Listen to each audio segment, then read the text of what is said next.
Bonjour à toutes et tous, j'espère que vous allez bien. Bienvenue dans cette nouvelle interview. Cette semaine, pour bien commencer la semaine, je reçois Séverine Barbier, qui est la fondatrice de l'hypnose transpersonnelle, et qui mieux qu'elle pour nous parler d'hypnose transpersonnelle.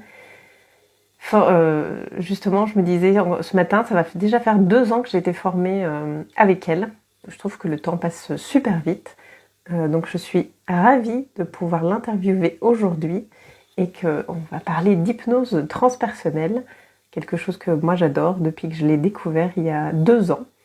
Alors quelques instants que Séverine se connecte, on avait déjà fait un petit essai il y a quelques minutes et ça avait un petit peu bugué, donc j'espère que cette fois-ci ça va fonctionner.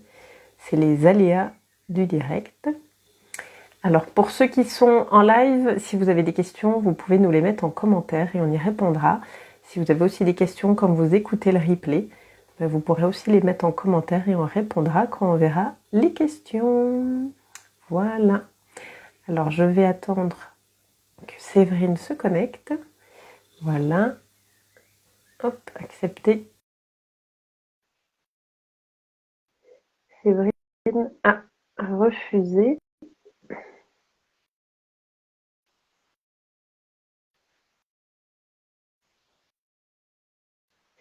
Quelques petits instants. Les aléas du direct. Ah, ça y est. Ça y est. Oh, je suis passée par le téléphone. Bonjour. Ok, ça arrive. Hello Séverine, comment Hello. vas-tu? Ça va très très très bien et Ça toi? va. Voilà, on y est. Maintenant c'est bon, c'est lancé, tout va bien. Alors, comme je disais, tu es la fondatrice de l'hypnose transpersonnelle. Je t'ai rencontrée, ça va déjà faire 2 ans. C'est pas Je me disais justement vite. ça ce matin, que ça passait super vite. Oui.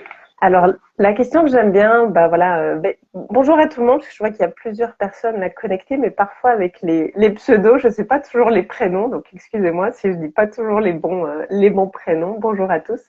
Donc, comme je disais en introduction, si vous avez des questions, vous pouvez les mettre en commentaire. Première question, Séverine, que j'aime bien poser, c'est est-ce que tu veux bien te présenter pour les gens qui ne te connaissent pas? Oui, bien sûr. Me présenter, je suis Séverine Barbier, j'ai 41 ans. Effectivement, j'ai fondé, ou plutôt j'ai presque envie de dire l'hypnose transpersonnelle s'est fondée un peu toute seule. Moi, ça fait maintenant 6 ans que je pratique, mais maintenant, si toi, ça fait déjà 2 ans, je me rends compte qu'on doit avoisiner les 3-4 ans de formation. Quelque chose comme ça. Je crois que c'était en 2000, fin 2019, il me semble, ou fin 2020, je sais plus à chaque fois. Je crois que c'est fin 2020, voilà.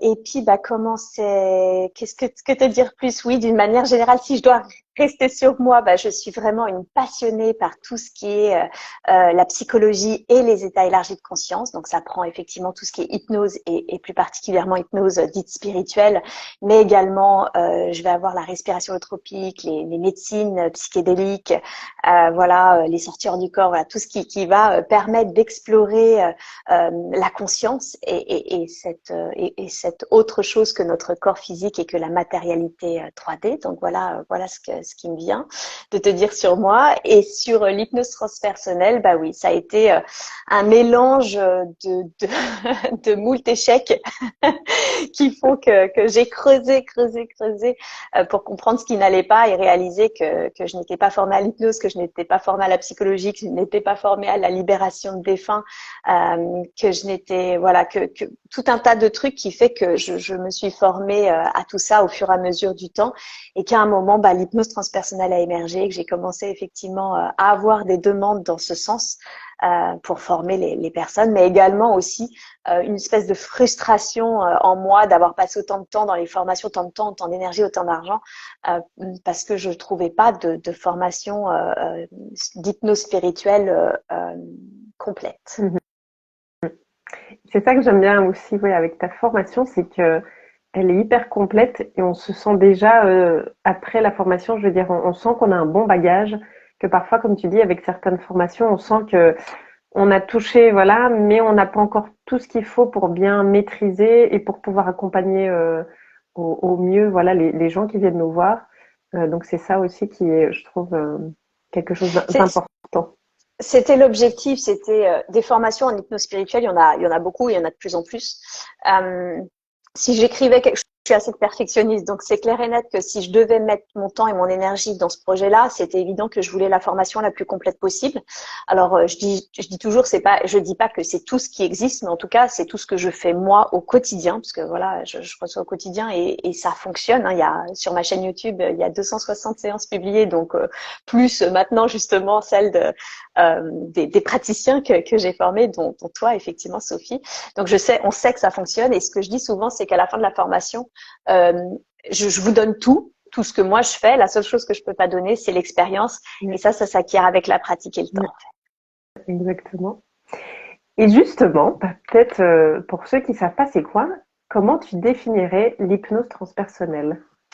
Alors, l'hypnose transpersonnelle, c'est vraiment pour moi un condensé de plein de choses, mais surtout les deux principales, c'est vraiment l'exploration des autres vies. J'aime bien parler d'autres vies, car c'est vrai que pour l'âme, le temps et l'espace n'existent pas vraiment, et elle expérimente les choses plutôt d'une manière simultanée. Donc je parle d'autres vies, mais on peut faire quand même des régressions dans sa vie présente si c'est nécessaire, s'il y a des traumas, enfin des êtres, parce que c'est pas les traumas qu'on va accueillir, c'est ça l'avantage, c'est qu'on va pas revoir le trauma, c'est qu'on va accueillir les êtres traumatisés pour les reconnaître, les entendre, etc. Donc c'est une approche qui est très douce. Et puis l'échange avec les plans supérieurs. Alors ça peut être des guides, ça peut être des anges, ça peut être des archanges, etc. Mais surtout la conscience supérieure de la personne. J'aime bien la conscience supérieure parce que c'est vraiment c'est le soi divin, quoi. C'est notre grande sagesse, notre trait d'union, j'ai tendance à dire, avec notre source et justement et puis notre personnalité, notre corps. Et aussi, justement, là, tu parles du corps. Et parfois, ça arrive aussi, conscience, c'est le corps qui a envie de parler. Oui. C'est ça aussi qui est, je trouve, génial avec cette pratique, c'est qu'on peut parler à tout qui est, je veux dire, en nous, parce qu'on est composé de plein de couches, mais aussi, voilà, comme tu disais, à d'autres êtres. Et c'est ça qui est juste, magique. C'est un mot que j'aime bien utiliser. C'est exactement, pardon, c'est exactement ça. Et d'ailleurs hier, je faisais une formation sur les sortir du corps, et un homme disait mais je comprends pas, il y a une espèce de peur inconsciente qui émerge. Enfin, il y a quelque chose qui bloque, alors que j'ai pas peur. Et en fait, je sentais que quand il disait ça, il parlait de son mental, en fait, de sa croyance à lui. Et je lui expliquais qu'il y avait une conscience corps et que la sortir du corps ressemblait beaucoup justement à la mort du corps physique, et que peut-être il y avait quelque chose à aller accueillir au niveau du corps, et comme de par hasard, tout de suite, il a fait « Ah oui, enfant, j'ai failli mourir ». Et en fait, ça, c'est le corps, c'est vrai que c'est le grand oublié des psychothérapies, alors que c'est vraiment quelque chose qui est hyper important à interroger éventuellement, surtout si on a des traumatismes qui sont en lien avec le corps, comme par exemple des agressions sexuelles ou physiques. Ça, c'est vraiment, ou être battu enfant, ce genre de choses. C'est important d'aller éventuellement interroger la conscience corps. Mais d'une manière générale, tout peut émerger. J'ai déjà eu des flammes qui apparaissaient, et la personne essayait de s'en extraire. Je me rappelle d'une personne qui me dit mais moi j'ai déjà fait une séance, ça n'a pas marché.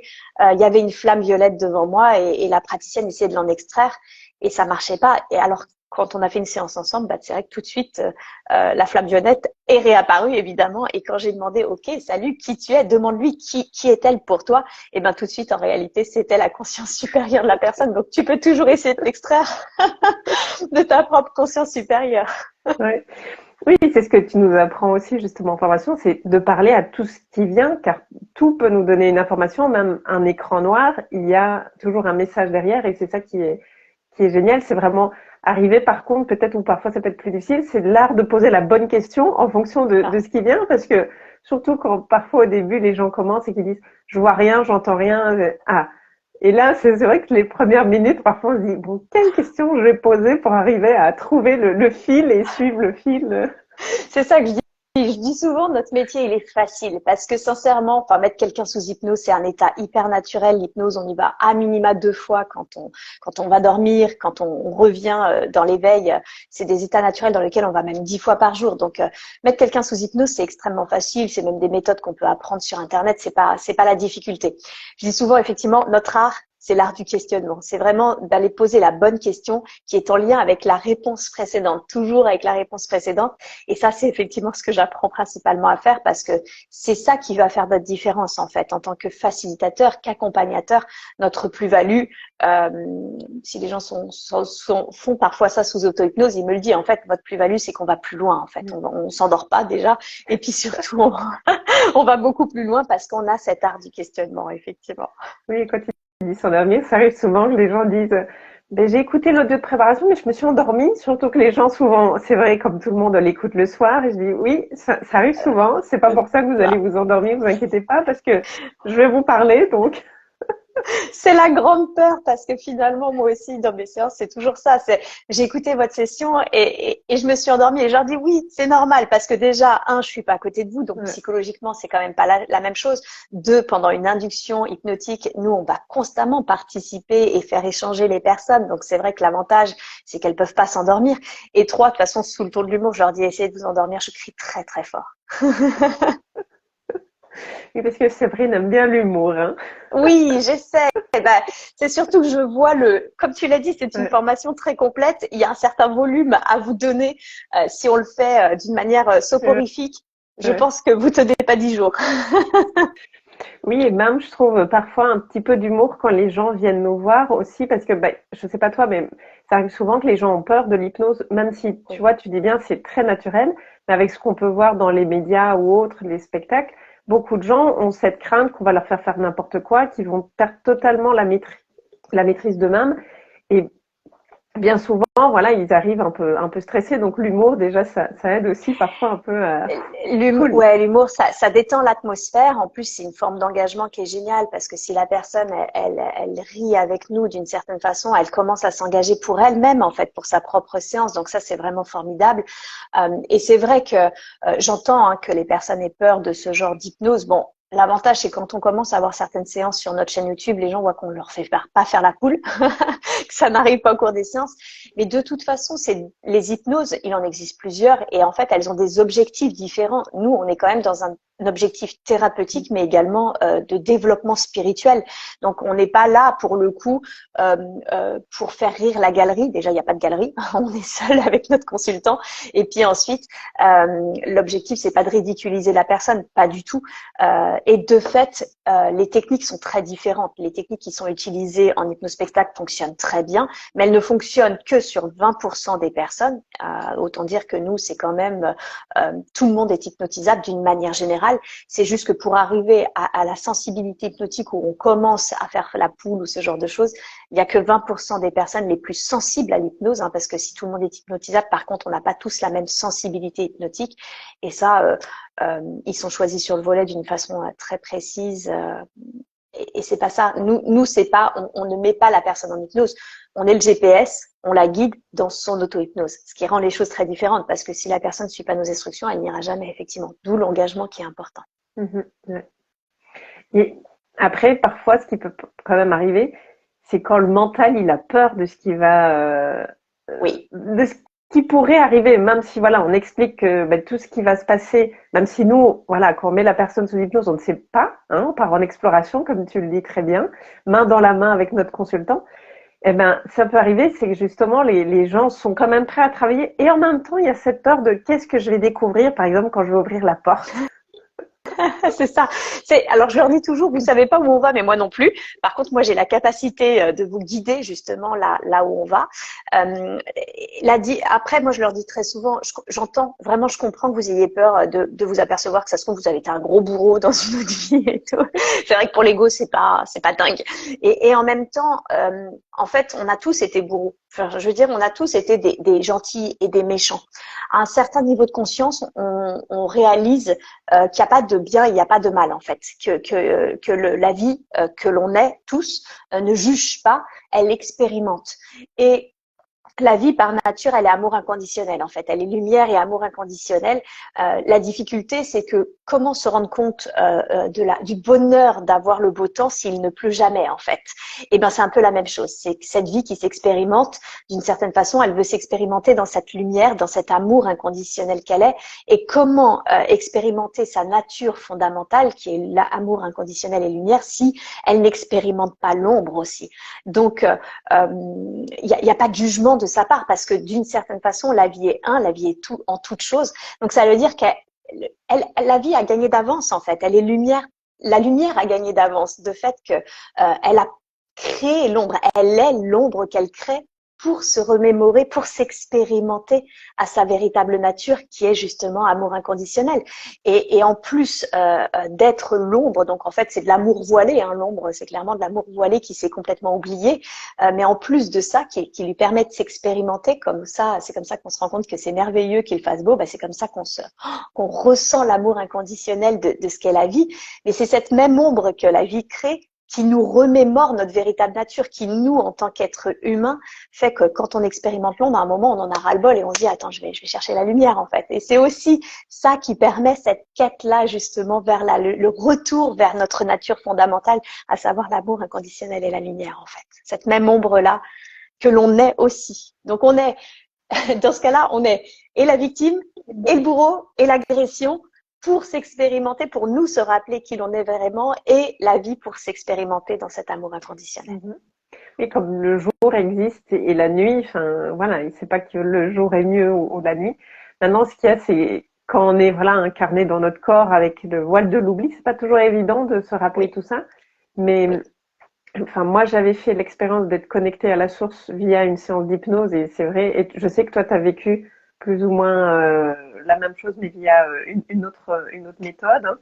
Alors, la source et le tout, c'est encore différent, en fait. On a des sources, on vient de sources, et après, il y a le grand tout.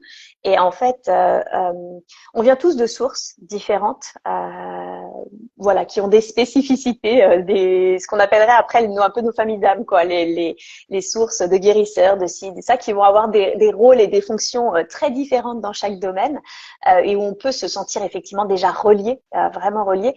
Et puis après, il y a ce grand tout. Ce grand tout, ce un unitaire, où là c'est encore différent, où on sent vraiment qu'il y a la notion de on est vraiment toute chose, c'est-à-dire tout être, tout objet même, on est dans et cette énergie-là se retrouve, on le ressent, on sent d'un seul coup qu'on est la table, chaque être humain, mais également chaque animal, mais également même chaque pensée, chaque émotion en fait, chaque chose, tout ce qui existe, parce que finalement la pensée, l'émotion, l'âme, c'est encore de la matière en fait. Donc chaque matière, même des matières très subtiles, mais chaque matière, on sent qu'on est vraiment toutes ces choses-là et en fait qu'on n'est qu'un. Que ça prend des formes très différentes, mais que c'est pas Séverine qui pense, que c'est pas Séverine qui ressent, c'est cette vie qui crée cette pensée, qui crée cette émotion-là, qui crée, on a l'impression que l'on fait des choix. Il n'y a pas de choix en fait. C'est ce que je disais, tout est déjà là, en tout temps, en tout lieu. Il n'y a que l'instant présent et c'est dans cet instant présent, c'est super. Ça fait un bien fou en fait quand on sait qu'il n'y a pas de culpabilité à avoir parce qu'en fait tout était déjà prévu, donc ce qui s'est passé dans le passé était déjà prévu, mais qu'il n'y a pas de pression à se mettre parce qu'en fait ce qui arrivera dans le futur est déjà prévu également, et qu'il y a juste à être dans l'instant présent et d'accueillir les choses qui se présentent, les pensées, les émotions, et juste d'être en mode observateur sans aucun jugement, d'être ah ok d'accord, il y a cette pensée-là, ah ok, il y a cette émotion-là, ah ok, il y a cet événement, et pour agir, parce qu'on est des êtres matériels, juste d'écouter le cœur et dire tiens, je sens que la vie a l'élan là de faire ceci, de faire cela, de se mettre en adéquation. Ouais, c'est assez magique. Moi, c'est vrai, je l'ai vécu parce que je fais beaucoup de cérémonies avec les médecines psychédéliques. Donc, c'est avec les médecines psychédéliques que j'ai vécu ça. Mais ce qui est rigolo, c'est que depuis que je vis ces états qu'on appellerait de samadhi, d'illumination, et que je fais régulièrement et que je ramène ça dans l'instant présent, c'est que maintenant, quand je fais des hypnoses transpersonnelles, il y a là en 15 jours, j'ai eu 5 personnes qui sont directement allées dans ce grand tout en fait, dans ce grand tout, et qui connectaient en disant mais je suis un, etc. Et je sentais qu'elles vivaient ce que j'avais vécu sous expérience psychédélique, sauf qu'elles le font avec l'hypnose transpersonnelle en fait. Ouais. Et je pense que c'est quand on le vit qu'on peut vraiment se rendre compte de ce que c'est, parce que les explications qu'on peut entendre c'est une chose, mais ça reste mental, et c'est quand vraiment on le vit qu'on le ressent que là on peut vraiment comprendre. Et encore, je sais même pas si le mot comprendre est juste, parce que parfois voilà, on n'a pas toujours les mots justes, je trouve, pour expliquer des expériences aussi fortes. Mais en fait, il faut le vivre, quoi. Tu as totalement raison parce que tu sais, quand j'ai vécu ces expériences d'illumination, quand je vis ces expériences d'illumination, mais quand j'ai commencé à écrire dessus, parce que je sentais qu'il fallait que je le partage, vraiment, c'est une telle joie de ressentir cette lumière et cet amour inconditionnel pour toute chose, et puis de faire l'expérience de sa nature fondamentale, véritable. Il y a vraiment cette notion-là où j'étais en mode, faut que je le partage. Et quand j'ai commencé à lire ce que j'écrivais, je regardais, mais c'est ce qu'écrivent tous les bouddhistes, tous les saints depuis la nuit des temps. Il n'y a que l'instant présent, tout est déjà de tout temps, en tout lieu. La vie tout est sacré car la vie est en toute chose, en tout être, etc.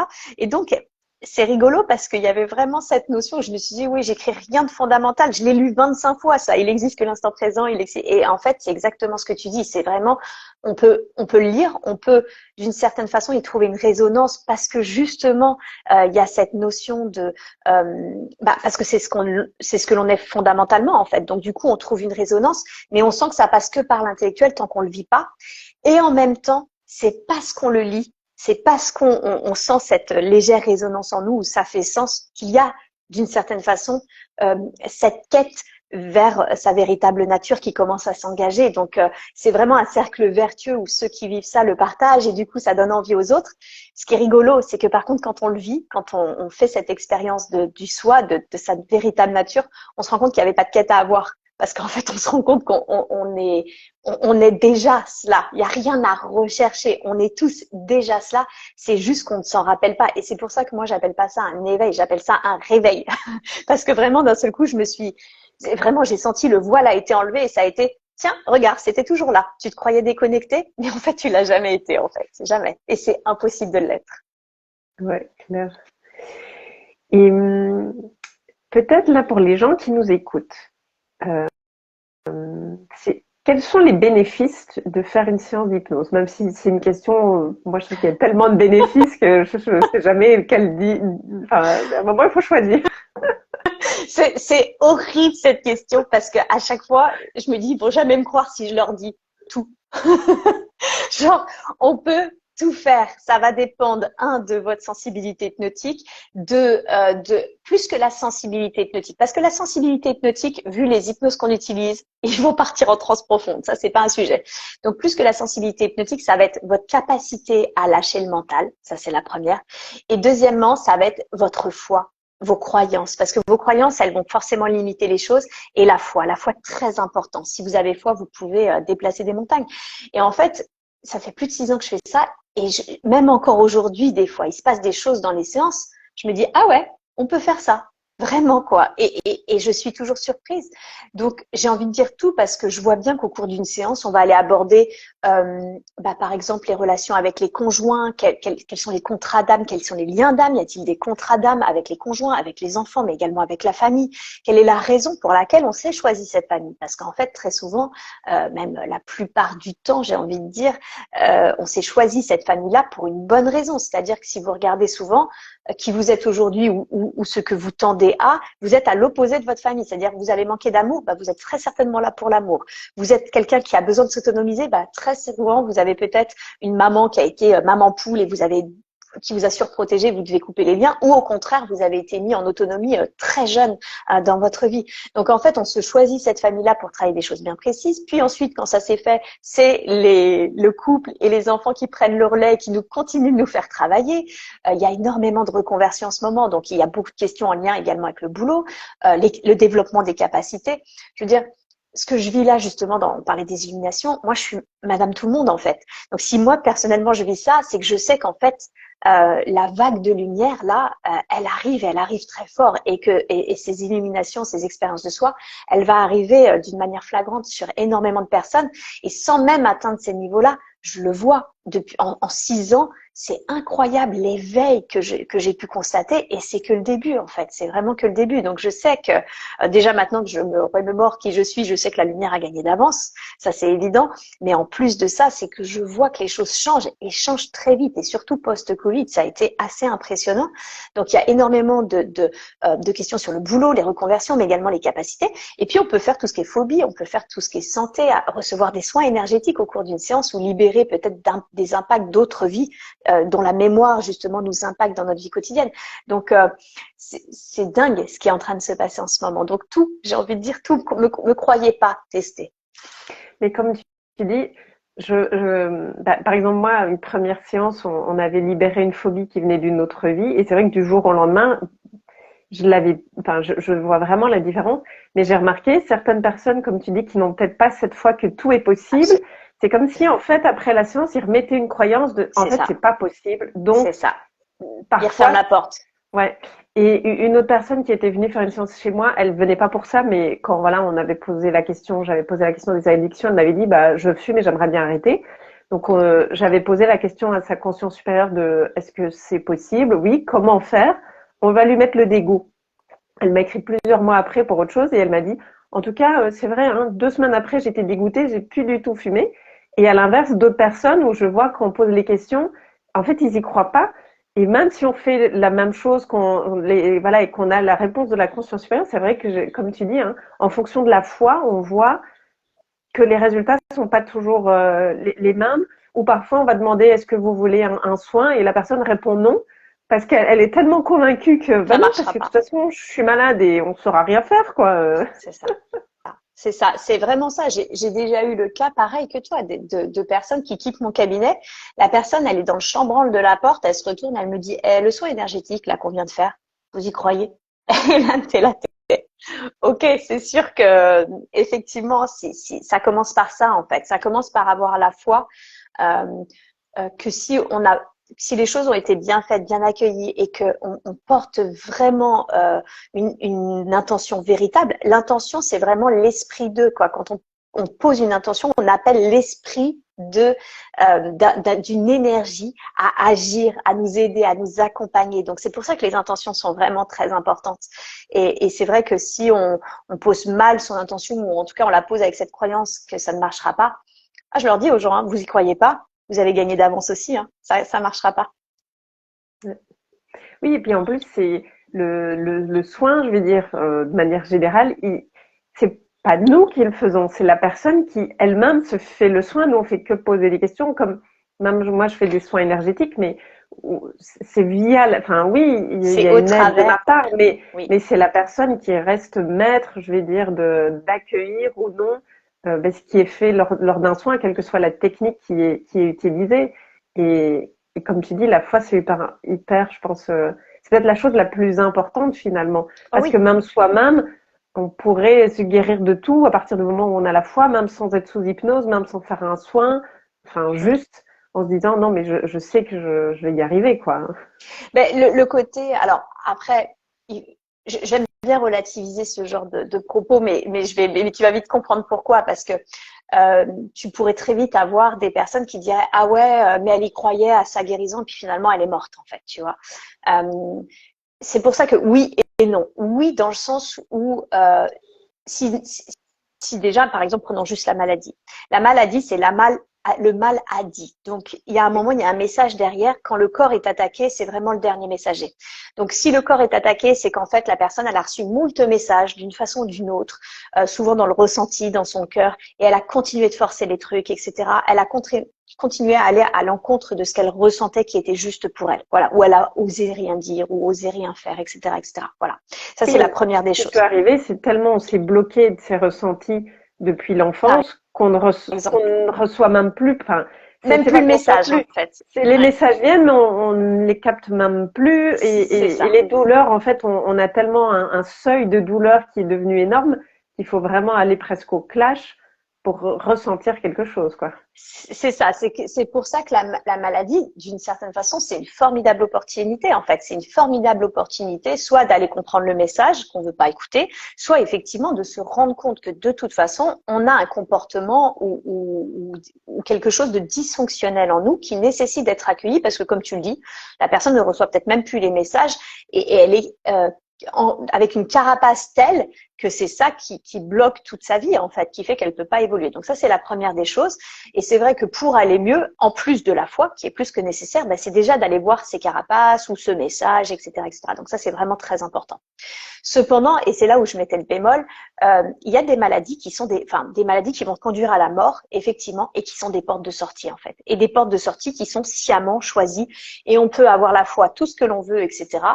Moi, j'ai déjà croisé ce cas de figure où vraiment je sentais que c'était pas pour elle, la personne, je savais qu'elle allait mourir, mais c'était pas pour elle, c'était pour un message, par exemple, pour ses parents ou pour sa famille, parce que le départ de cette personne allait générer des choses, allait générer un éveil ou en tout cas une prise de conscience, un début de questionnement, et c'était une opportunité qui était offerte à ces personnes de la saisir pour commencer à se questionner sur le sens de la vie, sur est-ce que finalement je suis heureux dans mon boulot, parce que il est pas rare qu'après le départ d'un proche, la personne elle change de boulot ou elle divorce ou en tout cas elle met en œuvre des actions en disant attends moi la vie est trop courte et en fait je veux vivre et je veux vivre vraiment quoi, et ou tout simplement de débuter une quête spirituelle où on se dit bah attends, est-ce que cet être, moi je l'aime plus que tout, est-ce que la vie après la mort existe, est-ce qu'on va revenir, et puis finalement la quête se met en marche. Donc c'est pour ça qu'aussi parfois, c'est des portes de sortie aussi. Hein. Vraiment, il se passe des choses. Malgré la foi de la personne, elle va quand même. Mais en fait, on se rend compte plus tard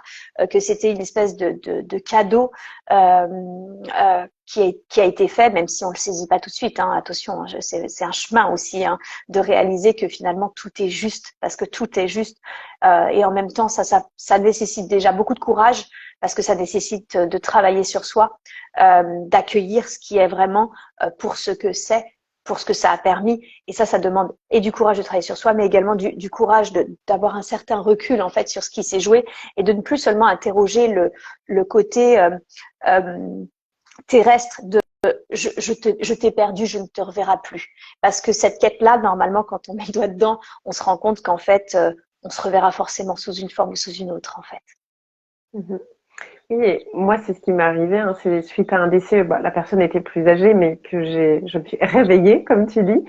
Euh, et je sais que toi aussi, c'est par un événement très douloureux que voilà, que tu as commencé aussi ta quête. Je vais dire ça comme ça. Ouais. Et comme tu dis, bien souvent, c'est via des décès. Euh, mais comme tu dis, enfin, et comme on le voit aussi avec l'hypnose, avec la préparation à la vie, bien souvent, c'est voilà, c'est des personnes qui euh, qui au niveau de l'âme ont choisi de venir et à un moment de mourir entre guillemets exprès pour nous permettre de C'est nous ça. éveiller. Et au niveau terrestre, ça peut paraître horrible quand on dit ça, et je suis sûre qu'il y a des gens qui vont pas comprendre ce qu'on dit, alors qu'on on le voit et on le vit en séance d'hypnose, et même parfois nous-mêmes en tant qu'humains, quand on vit ça, on comprend peut-être pas tout de suite, comme tu dis, peut-être quelques mois ou des années après, qu'on se dit ah oui, en fait c'était un cadeau que cette personne m'a fait. Euh, et voilà, même si c'était difficile, il y a toujours quelque chose à en retirer, on va dire. C'est ça. C'est vraiment. Moi, c'est vrai qu'aujourd'hui, je vois les choses sous trois plans de conscience et je les ai vécues vraiment les trois, et ça a vraiment été une question de temps et d'expérience en fait qui m'ont fait réaliser les trois. Au début, effectivement, bah moi j'ai perdu du coup mon fils. Effectivement, il avait 7 ans, il est décédé d'une tumeur cérébrale, donc ça a été une expérience hyper violente pour mon cœur de maman, et ça a été vraiment le côté euh, waouh. Enfin, au début, d'ailleurs, on ne sait pas si on va s'en remettre, hein, pour être tout à fait honnête. Au début, c'est de la survie pure, et vraiment, il y a cette notion de se dire, ok, pas. En fait, c'était vraiment un jour après l'autre, en fait, avec vraiment de grosses idées, effectivement, suicidaires, etc. Et puis, donc voilà. Donc ça, c'est le niveau terrestre basique, c'est que on a ça et on a un deuil à faire. Je lisais là dans les commentaires, oui, mais en fait, tout deuil, quel qu'il soit, nécessite effectivement, toute perte nécessite un deuil. Même pas la perte d'un être humain. Vous perdez votre job, c'est un deuil à faire en fait. Donc ça, c'est clair et net que sur le plan terrestre, il y a déjà le côté accueillir sa peine et prendre le temps de guérir sa blessure dans la 3D en fait, vraiment dans la matière, parce que c'est quelque chose à faire. Et tu vois, on parlait de mes étapes d'illumination. Bah, c'est marrant parce que j'ai atteint ces étapes parce que le tout dernier truc que je n'arrivais pas à reconnaître, c'était ça. Ça m'a dit, si tu ne crois pas dans les plans supérieurs, qu'est-ce qui reste vis-à-vis de la perte de ton fils? Et pour la première fois, j'ai reconnu, il reste une maman en deuil. Et je n'avais jamais voulu le reconnaître. Et en fait, ça a été vraiment le départ de l'expérience du soi. Donc déjà, ça sur la matière, c'est clair.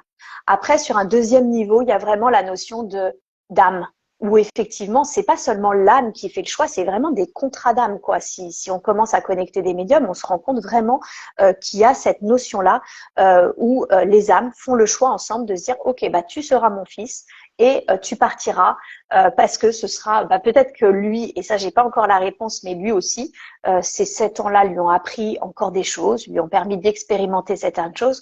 Mon compagnon actuel a capté le fait qu'il devait expérimenter ce que ça fait de s'incarner dans une famille avec un amour inconditionnel. Parce que c'est vrai que, et surtout après avoir appris sa maladie, on a eu 11 mois pour lui dire au revoir, et ça a été 11 mois aussi horribles que merveilleux en fait. Pour horrible parce que c'est très difficile, je crois que c'est la chose la plus dure qui puisse exister, que de voir un être que l'on aime souffrir et ne rien pouvoir faire. Donc ça, on se sent vraiment impuissant et clairement on préfère la mort à la fin que de voir cette souffrance. Et en même temps merveilleux parce qu'en fait quand on sait que on savait qu'on n'avait qu'un temps défini, bah en fait on commence à vivre vraiment dans l'instant présent. Et cet instant présent, il devient un truc, quelque chose incroyable. Il y a un film qui relate très bien ça, c'est cette beauté cachée, le film Beauté cachée, qui parle de ce petit truc où tu saisis d'un seul coup l'essentiel de la vie. Et tu saisis que l'essentiel de la vie, c'est là, maintenant, tout de suite. Et tu vis cet amour inconditionnel à l'instant présent, jour après jour. Et ça, c'est d'une puissance, je sais qu'il y a peu de personnes qui peuvent comprendre ça, mais c'est d'une puissance absolue de savoir que ce temps est défini et que parce qu'il est défini et qu'il ne te reste que l'instant présent, tu vis cet amour inconditionnel dans l'instant présent. Et il semblerait que lui, il soit venu expérimenter ça, vivre dans la matière auprès d'une famille où il était aimé d'une manière inconditionnelle. Et moi, parce que je ne parlerai pas en tout cas pour mon ex-mari, mais clairement, moi, ça a été le début de mon éveil, de ma quête spirituelle, puisque je dis toujours, sa naissance a fait de moi une femme, je l'ai eu très jeune, j'avais 20 ans, et sa mort a fait de moi une femme spirituelle, en fait. Et ça, du coup, au niveau de l'âme, à un moment, quand on commence à saisir ça, la quête spirituelle, et qu'on commence à avoir notre première réponse, etc., on se rend compte qu'en fait, c'est des choix d'âme. C'est des choix d'âme qui ont été convenus et que, clairement, il y avait un sens pour l'un et l'autre, en fait. Et ensuite, bah, quand on continue cette quête et qu'on la pousse jusqu'aux expériences de soi, on réalise, c'est ce que je te disais, bah, que ta nature fondamentale est aussi bien l'enfant que la mère, que le décès. Et que toutes les pensées, les sentiments, les joies, les douleurs qui ont été vécues, etc., qu'on ait absolument toutes ces choses-là. Et qu'on s'est fait, au début, moi, quand j'étais au niveau de l'âme, je me disais, il m'a fait un cadeau pour me mettre sur une voie spirituelle. Quand j'étais au niveau de l'unité, je me dis, je me suis fait un cadeau pour me rappeler ma véritable nature, qui est lumière et amour inconditionnel. Et on a justement aussi là un commentaire. Le meilleur ami de ma maman est décédé du jour au lendemain. Dans son sommeil et malgré la douleur, j'ai compris que pour elle, ce serait un cadeau parce que ça la poussait à reprendre son autonomie. C'est ce que tu disais, aussi. Hein. Ouais. Pour les gens qui nous écoutent, qu'est-ce que tu auras envie de leur dire si peut-être, tu vois, ils disent, je sais pas, est-ce que je serais tentée de faire une hypnose ou pas? Est-ce que c'est pour moi? Ou en fait, j'en sais rien. Qu'est-ce que tu auras envie de leur dire? Écoutez votre cœur, il ment jamais. C'est vraiment, on est dans un monde où on essaye trop souvent de nous enlever cet élan du cœur en fait, avec j'ai pas envie de parler de libre arbitre. Je parlais avant de libre arbitre, avant d'atteindre certains niveaux de conscience, et maintenant en fait, je sais que ça n'a plus sens en fait tout ça, puisque tout est déjà là, en tout temps, en tout lieu. En revanche, l'élan de la vie pousse par le cœur en fait, et le cœur lui ne ment jamais. Donc en fait, quoique j'ai pas envie de vous dire faites ci ou faites ça, parce qu'en fait peut-être qu'effectivement pour vous l'hypnose transpersonnelle c'est pas pour vous, et peut-être qu'il y aura une autre approche, et peut-être pas d'ailleurs, peut-être que ça passera par autre chose ou quoi que ce soit. Par contre, ce qui est sûr, c'est que à chaque instant il y a toujours cet élan du cœur qui est là pour toute chose. Dès l'instant que vous avez la sensation de devoir faire un choix, en fait c'est très clair que ça vient du cœur. Sauf que on a les conditionnements de l'enfance, les conditionnements sociétaux, les peurs, le qu'en dira-t-on, le regard des autres, le ci, le ça. Stop tout ça. Vraiment, si je devais vous inviter à quelque chose, c'est vous au niveau du cœur. Et ça commence par là. Et si vous avez hésité, moi je dis toujours, fermez les yeux, mettez vos mains sur votre cœur, parce que l'énergie va là où on se concentre, et le fait d'avoir ce contact-là fait que vous allez commencer justement à vous positionner au niveau du cœur. Et puis posez-vous la question en fait qui vous tracasse, etc. Et laissez venir la première chose, la première idée qui vous traverse l'esprit, parce qu'on y est. D'accord? La deuxième, ce sera certainement le mental. D'accord? Qui vous dit fais ci, et puis le mental fait non, t'es sûr? Oh là là. Moi, quand j'ai commencé, que j'ai compris que j'allais faire l'hypnose, mon mental il a fait de l'hypnose. Aujourd'hui, j'ai pas du tout l'impression que c'est ma pratique. Bien sûr que j'utilise l'hypnose, mais je me sens pas hypnotiseuse. Je me sens plutôt praticienne en mieux-être en fait. Donc ça, c'est vraiment très important de dire ok, le cœur ne ment jamais. Donc j'ai envie de dire écoutez-vous, mais pour faire ou pas une séance d'hypnose transpersonnelle, ou tout simplement pour faire quoi que ce soit dans votre vie. C'est vraiment ce qui me semble le plus important en fait. Ouais. C'est comme tu dis, hein, on est souvent pas dans le moment présent, soit à ressasser le passé ou à s'inquiéter du futur. Et du coup, le petit signe que va nous donner notre cœur, ou même parfois ça vient des tripes, hein, c'est tellement subtil que on le sent pas beaucoup, parce qu'on nous apprend pas tout ça.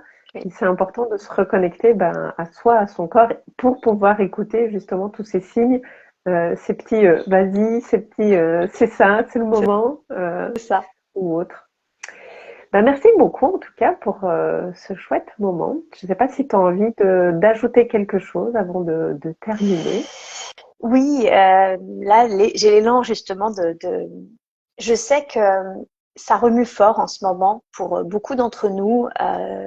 J'en sors tout juste après 2 ans vraiment extrêmement difficiles, où ça m'a raboté l'ego comme c'était pas permis, où j'ai eu l'impression de tout perdre. J'ai divorcé, mon activité s'est pété la gueule pendant un temps. Vraiment, je saisissais plus. J'ai eu une grosse dissolution de l'ego au cours d'une expérience de médecine psychédélique. Donc vraiment, je comprenais plus, je savais plus vraiment me rattacher. Et en même temps, vu que ça fait quand même maintenant 13 ans que je travaille sur moi et que je suis dans le domaine de la spiritualité, j'avais vraiment foi, justement, cette fameuse foi, du fait que peut-être que je comprenais pas tout de suite, mais peut-être que je comprendrais après pourquoi je vivais toutes ces difficultés-là. Et au final, oui, parce que toutes ces difficultés, et même je suis partie même carrément en dépression, a fait que ça a été vraiment l'ombre de trop pour aller ensuite justement dans ces états d'unité. Donc je sais que ça remue fort. Ayez foi. Ayez foi au fait que c'est facile à dire parce que moi je l'expérimente, mais la lumière a déjà gagné en fait. Et il ne pouvait même pas, c'est même pas qu'elle a déjà gagné, c'est qu'en fait il ne peut pas en être autrement, parce que tout est lumière, tout est amour, même l'ombre. L'ombre, ce n'est que de la lumière qui est voilée.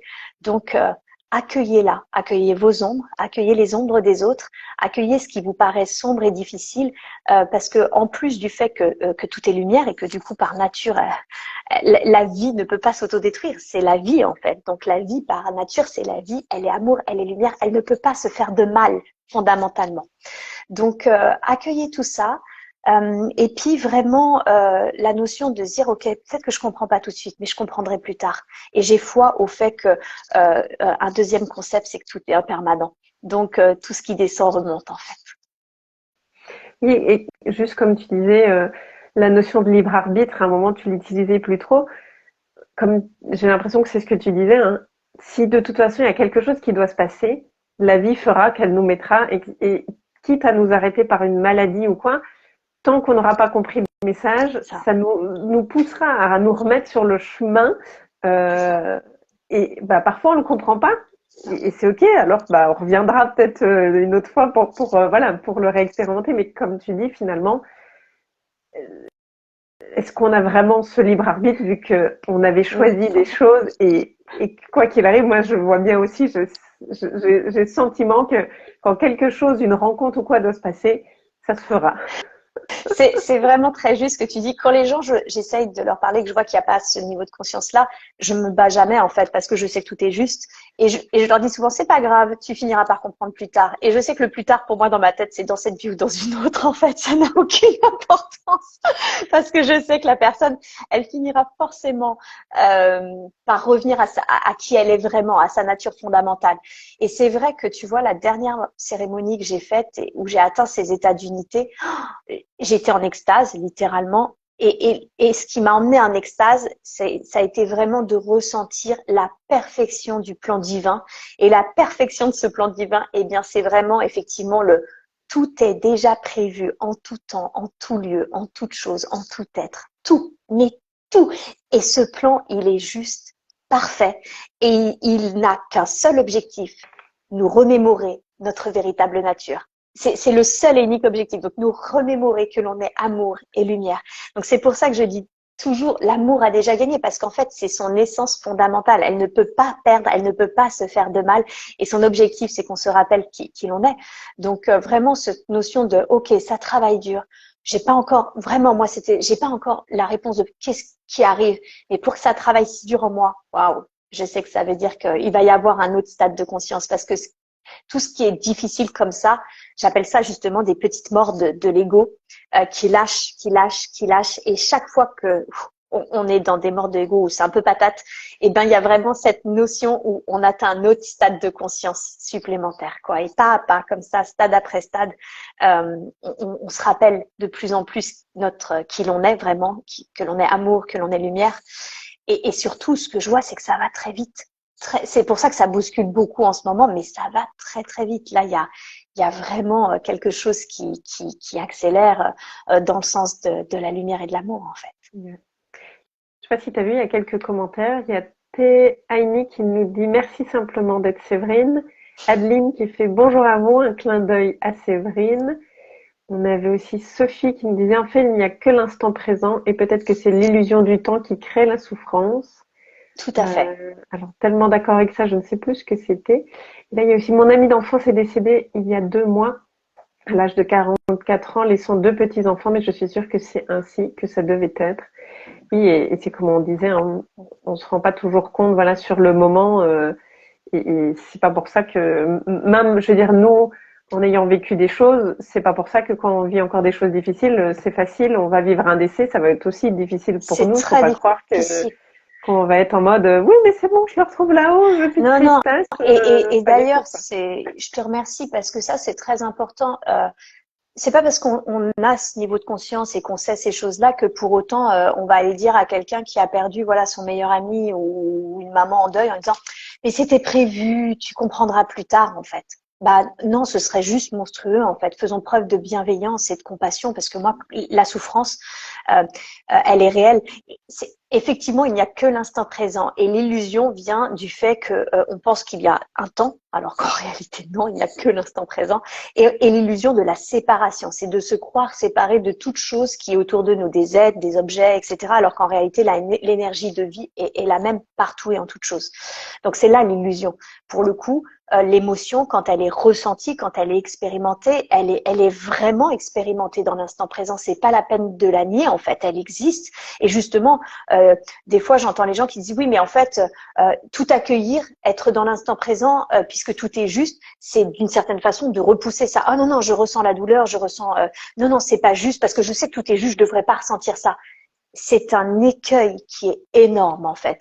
L'instant présent et le tout est juste n'empêche pas l'émotionnel. Au contraire, c'est je ressens cette souffrance-là, et ben je la vis. Je la vis pleinement au moment où elle se présente à moi. Mais parce que je ne la nie pas, parce que je ne cherche pas à la transmuter ou quoi que ce soit, parce que je prends le temps de la vivre pleinement, eh bien, en fait, elle est accueillie, elle s'apaise, en fait. Et c'est ce qui fait qu'elle ne dure pas dans le temps. On ne la nourrit pas dans le temps parce qu'en fait, on l'accueille véritablement. Et l'écueil, c'est de croire que ça n'existe pas. C'est faux. C'est faux.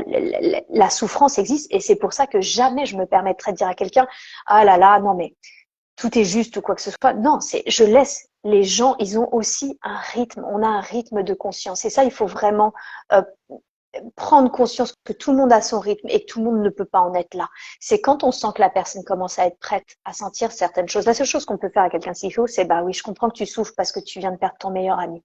Bah accueille ces souffrances. Vis-la pleinement, ne cherche pas à la nier, ne cherche pas à la transmuter parce que c'est là où le traumatisme sinon arrive, parce qu'on nie ça, on n'accueille pas ce que l'on ressent vraiment. Et c'est seulement après, quand on sent éventuellement que la personne commence à s'apaiser, à s'ouvrir, qu'éventuellement, si on la sent ouverte, si on sent qu'il y a une petite porte entrouverte, donc on peut tout doucement commencer à parler de ce genre de choses. Mais pas avant, en fait. Il y a des temps pour tout. Oui, même, moi j'ai eu un décès il y a 3 semaines dans la famille. Bah, même si pour moi c'est, je veux dire, sûr que je vais la retrouver, je vais dire ça comme ça plus tard. C'est pas pour ça que bien sûr que j'ai pleuré, bien sûr que j'ai été triste, enfin, et c'est humain, comme tu dis. Et comme justement j'ai accueilli, et même si je me disais oui, je sais, mais en même temps, j'ai cette tristesse, donc j'accueille. C'est ça. C'est passé plus vite. Et aussi, ce que j'ai remarqué, par contre, c'est à un moment, c'était pas le moment. Enfin voilà, j'avais déjà pleuré, mais il y a eu un moment où c'était pas le moment, et j'ai pu dire à ma tristesse, là, c'est pas le moment que tu t'exprimes. Donc, je sais que t'es là, c'est juste pas le moment. Je viendrai te revoir plus tard. Et ça fonctionne. Et Oui. j'ai pu faire le rendez-vous que je devais faire. Et les gens se sont pas, voilà, je venais d'apprendre le décès, je pense la veille. Personne n'a vu quoi que ce soit. Et quand j'ai eu fini, je me suis posée, je me suis dit, ok, là maintenant, tu peux venir t'exprimer, tu peux me dire ce que tu as à me dire. Et c'est ça aussi, c'est pas de leur fouler comme tu dis, c'est juste, voilà, par moment, c'est sûr, hein, on est en plein milieu d'une réunion, on peut, ça fait peut-être pas de pleurer, c'est ok, c'est juste de parler à son corps et ses émotions, de dire, ok, je t'entends, c'est juste pas le moment. Et je remarque que plus on fait ça, et plus c'est aussi facile, et plus l'émotion va dire, va un peu être en mode, ok, c'est pas le moment, j'attends. Et quand c'est le moment, je viendrai, en gros, je viendrai m'exprimer, quoi. C'est exactement ce qu'on fera à un ami. Je veux dire, on a une amie qui nous appelle. Tu rentres en réunion, tu sais qu'elle a besoin de vraiment parler, qu'elle a besoin de temps, ça te viendrait pas effectivement ni de lui raccrocher au nez en lui disant je l'ignore, ni de lui dire écoute vas-y mais dis-moi vite en fait parce que là vraiment j'ai quelque chose à faire. Non, tu lui diras écoute si tu veux je te rappelle tout à l'heure car justement là c'est pas le moment et tout et puis après tu sais que tout à l'heure tu auras tout le temps de l'accueillir véritablement. C'est un peu ça, soyons des amis pour nous-mêmes en fait. On se traite d'une façon, je veux dire, des fois on a des propos ou des pensées à notre rencontre, mais on ne se le permettrait jamais de le dire à quelqu'un, mais surtout on ne permettrait jamais à quelqu'un de nous parler ainsi en fait, ou de nous traiter ainsi.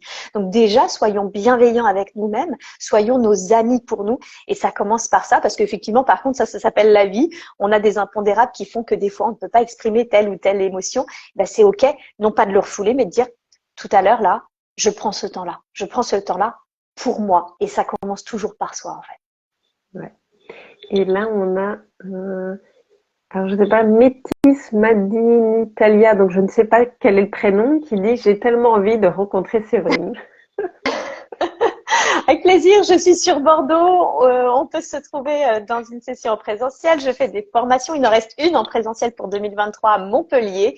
Voilà. Et puis après, peut-être au cours de d'autres lives et tout. Et puis avec plaisir toujours. De toute façon, tout est juste. De toute façon, je remettrai toutes les coordonnées quand je vais publier l'interview. Comme ça, les gens qui ont envie de te contacter, de prendre une séance, de suivre une formation, peu importe, pourront, ou juste de t'écrire, pourront comme ça te contacter. Avec joie. Merci beaucoup, en tout cas, Séverine, merci à toi pour cette belle interview. Avec plaisir. Ça m'a fait plaisir de discuter avec toi. Et la semaine prochaine, en fait, on va retrouver Marie qui va nous parler des talents et des moteurs. Comme ça, on change un peu de sujet. Ah, Manon demande que se passe-t-il à Montpellier. C'est une formation en hypnose transpersonnelle en présentiel, si tu as envie. Il y a encore, je pense, quelques places. Deux, il me semble, 2 places, effectivement, pour Montpellier. Donc, c'est maintenant. Voilà. Donc, Manon, si tu as envie je pense que c'était Manon. Si tu as envie de t'inscrire, c'est le moment, c'est l'instant. Et Sophie qui nous dit très intéressant, merci. Voilà, avec plaisir. Merci Sophie, merci à tous pour votre écoute. Merci à toi Séverine et bonne journée et bonne semaine à tout le monde vu qu'on est lundi. À bientôt. Bonne semaine à tous.